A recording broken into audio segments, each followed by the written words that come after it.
Hello દોસ્તો, સ્વાગત છે તમારું હેતલ્સ કિચન વર્લ્ડમાં।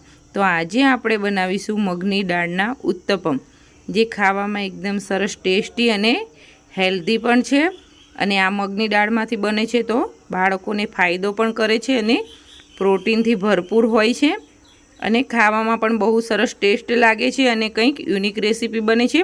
તો ચાલો આપણે બનાવીએ મગની દાળના ઉત્તપમ। તો સૌથી પહેલાં મગની મોગર દાળ મેં 4 થી 5 કલાક પલાળીને લઈ લીધેલી છે। એને એકદમ સરસ પલળી ગઈ છે। પછી આપણે ડુંગળી લઈ લેવાની છે એકદમ ઝીણી સમારી, એક કેપ્સિકમ લીધું છે, ટમેટું લીધું છે અને આદુ મરચાં અને લસણ લીધું છે। એ 3 મરચાં લીધા છે, લીલા ધાણા છે અને સંભાર મસાલો છે અને સોજી છે। જો સોજીના બદલે તમે ચોખાનો લોટ વાપરો હોય તો એ પણ તમે વાપરી શકો છો। તો ચાલો આપણે પહેલાં મગની દાળને મિક્સરમાં પીસી લઈશું। તો મેં મિક્સર જાર લઈ લીધું છે, એની અંદર હું મગની દાળ લઈ લઈશ અને આની અંદર સાથે જ હું લીલા મરચાં, આદુ અને લસણ એડ કરી દઈશ। તમારે લીલા મરચાં મેં 3 લીધા છે। જો તમારે વધારે તીખાશ ખાતા હોય તો તમે વધારે લઈ શકો છો અને જો તમે લસણ ન ખાતા હોય તો એ સ્કીપ કરી દેવાનું। પછી આપણે આની અંદર પાણી એડ કરીને આને એકદમ સરસ ઝીણી પેસ્ટ બનાવી લેવાની છે।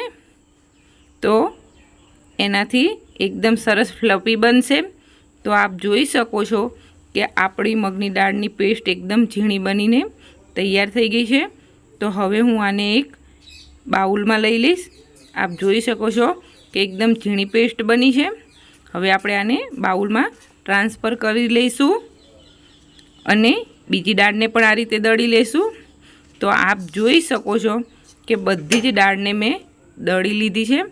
હવે હું આની અંદર મીઠું અને હળદર એડ કરીશ અને આ મિક્સરને સારી રીતે મિક્સ કરી દઈશ અને આની અંદર જ આપણે આ ટાઈમે સોજી એડ કરી દેવાનો છે, જેથી કરી આપણી સોજી છે એ ફૂલી જાય અને આપણું ખીરું એકદમ સરસ બનીને તૈયાર થઈ જાય। તો હવે સોજી એડ કરીને આ મિક્સરને સરખી રીતે આપણે મિક્સ કરી દેવાનું છે અને પછી આને 10 મિનિટ માટે આપણે રેસ્ટ કરવા માટે મૂકી દઈશું, જેથી કરી આપણી સોજી જે છે એ ફૂલીને તૈયાર થઈ જાય।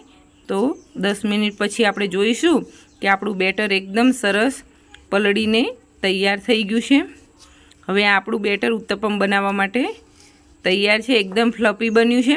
તો હવે આપણે એક પેન લઈ લઈશું અને આ પેનમાં આપણે 1 ચમચી તેલ લેવાનું છે। તેલ વધારે ઉપયોગ નથી કરવાનો, 1 ચમચી તેલમાં જ બનીને તૈયાર થઈ જાય છે અને પેન આપણું ગરમ થાય એટલે આપણે આ રીતે ઉત્તપમ ઉતારી લેવાના। જે રીતે આપણે સોજીના ઉત્તપમ બનાવીએ છીએ એ રીતે જ બને છે।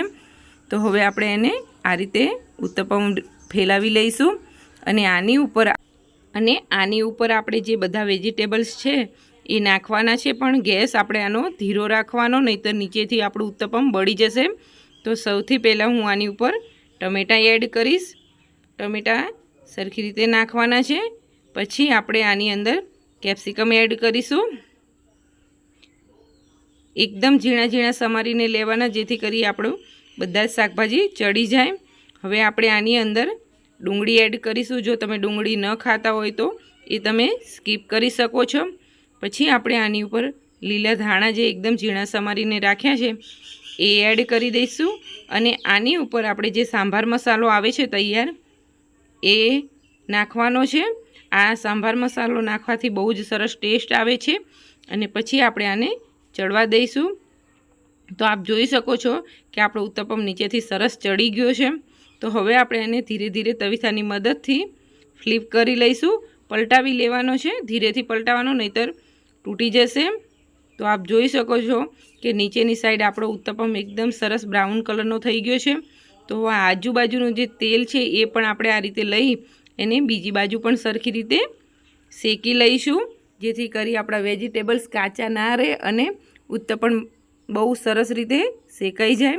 તો હવે આપણે આને બીજી બાજુ પણ તવીથાની મદદથી પલટાવી લઈશું, ધીરેથી પલટાવી લેવાનો છે આપણે। તો આપ જોઈ શકો છો કે આપણો ઉત્તપમ એકદમ સરસ નીચેથી પણ ચડી ગયો છે। તો આપણો મગની દાળનો ઉત્તપમ બનીને તૈયાર થઈ ગયો છે. તો હવે આપણે આને એક પ્લેટની અંદર લઈ લઈશું. આ ઉત્તપમ ઝડપથી બનીને તૈયાર થઈ જાય છે. તો આપ જોઈ શકો છો બહુ સરસ કલર આવે છે. આ રીતે જ આપણે હવે બીજો ઉત્તપમ બનાવી લેવાનો છે. એ પણ 1 ચમચી તેલનો જ ઉપયોગ કરવાનો છે. આમાં તેલનો વધારે ઉપયોગ નથી થતો, તેથી હેલ્ધી પણ બહુ છે. તો જે રીતે આપણે પહેલો ઉત્તપમ બનાવ્યો એ રીતે જ બનાવવાનું છે અને એની ઉપર સ્ટફિંગ પણ એ રીતે જ કરવાનું છે. જો તમને કોઈ વેજીટેબલ્સ ન ખાતા હોય તો તમે સ્કીપ કરી શકો છો અને તમે તમારા ચોઈસ પ્રમાણે બીજા પણ વેજીટેબલ્સ એડ કરી શકો છો. અને આ ઉત્તપમ બંને બાજુ શેકાઈ જાય પછી જો તમારે ચીઝ નાખવી હોય તો એ પણ નાખી શકો છો અને પનીર નાખવું હોય તો એ પણ નાખી શકો છો તમે. તો આ રીતે જ બનાવી. તો આપ જોઈ શકો છો કે આપણી મગની દાળના ઉત્તપમ બનીને તૈયાર થઈ ગયા છે. એકદમ સરસ કલર આવે છે અને સરસ બન્યા છે અને ટેસ્ટી પણ બહુ લાગે છે.